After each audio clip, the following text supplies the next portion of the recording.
Hello everyone. Been trying to work out the best angle to display these figures to you. I think having them at a slight angle to the camera shows them best.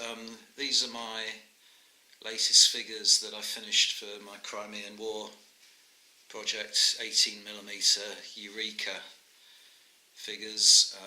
They're painted up as the 11th Hussars, the famous cherry bombs of the Charge of the Light Brigade fame, and 12 figures plus a solitary command stand there, which is the Earl of Cardigan, who wore the uniform of the 11th Hussars, so I thought I'd paint him up at the same time. And slowly making progress on my Crimean War project. I mean, basically what I'm doing is it's sort of top of my list of priorities.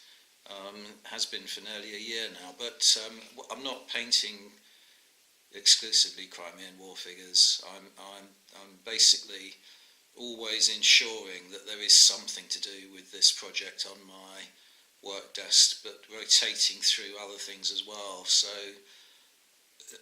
normally I will get to do a little bit on these figures or Crimean War figures each day. So they're getting sort of top priority, but to save myself from burning out, I throw in lots of other things as well, as you probably noticed. But anyway, got these finished, and I think what I'm going to do next is move on to another unit of Hussars, the 8th Hussars, who would have had blue trousers.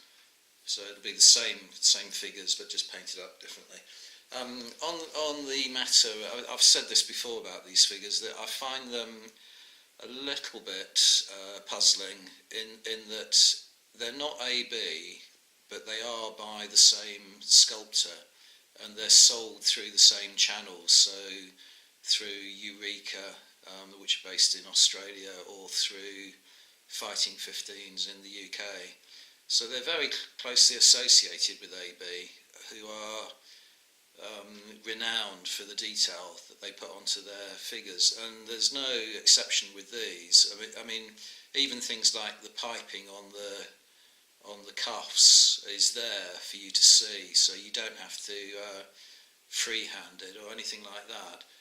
But at the same time, they lack detail that you would have thought would have been quite easy to put on them. I mean, in the case of the infantry, British infantry, they don't have any shoulder panels or anything like that. Very obvious details that have been left out. And in the case of these 11th Hussars, if I can try and interpose a photograph, I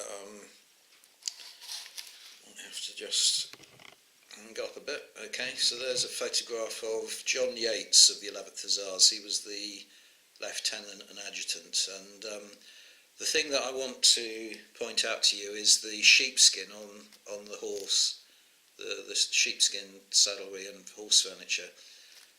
And I think you can see there that it's got what's known as a Van Dyke border, Van Dyked edge, and you can make out that the sheepskin is black, but the edging, which is kind of like a scalloped sort of style edging, was actually in crimson.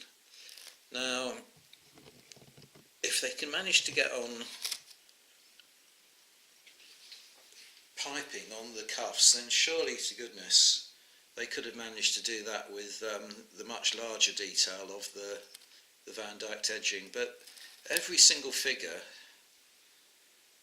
has got this real fudge. I don't know whether it's to do with the fact that the mould is the horse and the rider are both combined, but it's impossible, really hard to work out what's going on at that sort of union between the horse saddlery and the horse. And every single figure has got a different kind of configuration, and you look at it, and I still don't, I decided what colours to paint what, and made my mind up, oh, that must be the sheepskin and that must be a saddlebag of some kind and so on. But there's no evidence whatsoever of a Van Dyke edge on them. And every single figure has got a different a different configuration, so it's impossible to look at one and say, aha, yeah, I recognise that, and then go back to another figure and see if you can identify it on that. So that was a little bit frustrating. But anyway, apart from that, I think they look pretty good. And I'm going to march on, as I say, next with my 8th Hussars. So thanks very much for watching, everyone. Bye for now.